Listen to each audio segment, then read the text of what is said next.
ابو جحیفہ وہب بن عبداللہ رضی اللہ عنہ کہتے ہیں کہ میں نے بلال کو اذان دیتے دیکھا، وہ گھوم رہے تھے، اپنا چہرہ ادھر اور ادھر پھیر رہے تھے اور ان کی انگلیاں ان کے دونوں کانوں میں تھیں۔ رسول اللہ صلی اللہ علیہ وسلم اپنے سرخ خیمے میں تھے، وہ چمڑے کا تھا۔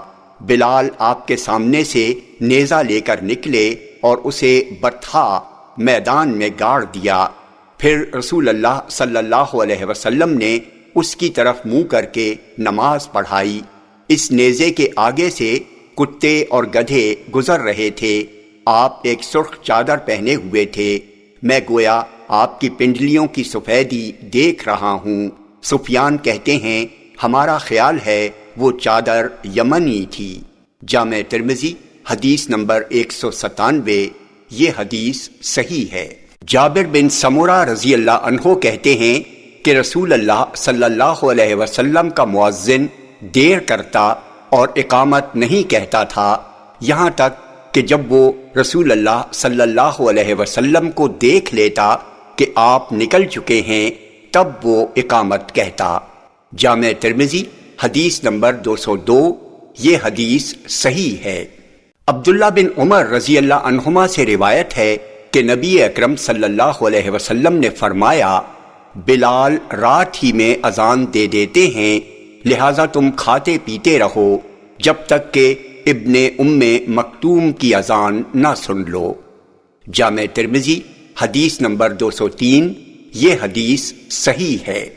مالک بن حویرث رضی اللہ عنہ کہتے ہیں کہ میں اور میرے چچا زاد بھائی دونوں رسول اللہ صلی اللہ علیہ وسلم کے پاس آئے تو آپ نے ہم سے فرمایا، جب تم دونوں سفر میں ہو تو اذان دو اور اقامت کہو، اور امامت وہ کرے جو تم دونوں میں سے بڑا ہو۔ جامع ترمذی حدیث نمبر 205۔ یہ حدیث صحیح ہے۔ ابو ہریرہ رضی اللہ عنہ سے روایت ہے کہ رسول اللہ صلی اللہ علیہ وسلم نے فرمایا، امام ضامن ہے اور مؤذن امین ہے۔ اے اللہ تو اماموں کو راہ راست پر رکھ اور مؤذنوں کی مغفرت فرما۔ جامع ترمذی حدیث نمبر 207۔ یہ حدیث صحیح ہے۔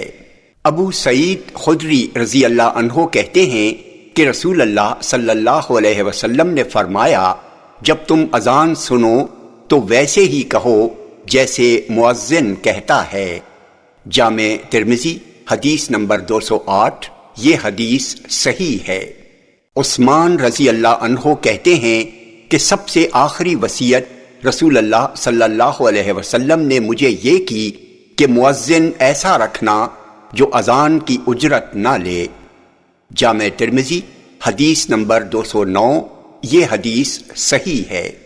جابر بن عبداللہ رضی اللہ عنہما کہتے ہیں کہ رسول اللہ صلی اللہ علیہ وسلم نے فرمایا، جس نے اذان سن کر کہا، اللہم رب هذه الدعوة التامة والصلاة القائمة آت محمدا الوسيلة والفضيلة وابعثه مقاما محمودا الذي وعدته۔ اے اللہ، اس کامل دعوت اور قائم ہونے والی صلاۃ کے رب، ہمارے نبی محمد صلی اللہ علیہ وسلم کو وسیلہ اور فضیلت عطا کر اور انہیں مقام محمود میں پہنچا جس کا تو نے وعدہ فرمایا ہے، تو اس کے لیے قیامت کے روز شفاعت حلال ہو جائے گی۔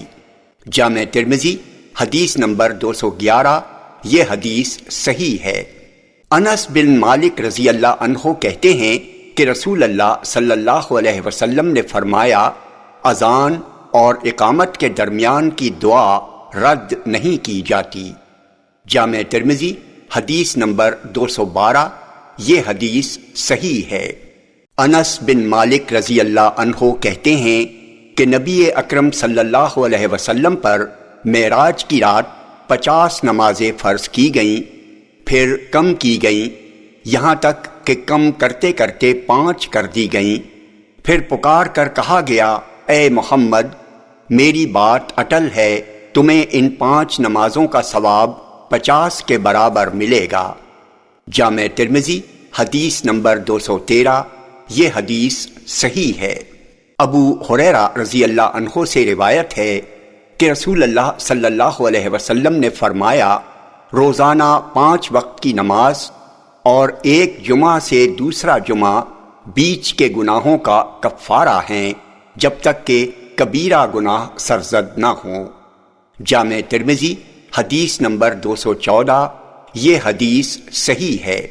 عبداللہ بن عمر رضی اللہ عنہما کہتے ہیں کہ رسول اللہ صلی اللہ علیہ وسلم نے فرمایا، با جماعت نماز تنہا نماز پر 27 درجے فضیلت رکھتی ہے۔ جامع ترمذی حدیث نمبر 215، یہ حدیث صحیح ہے۔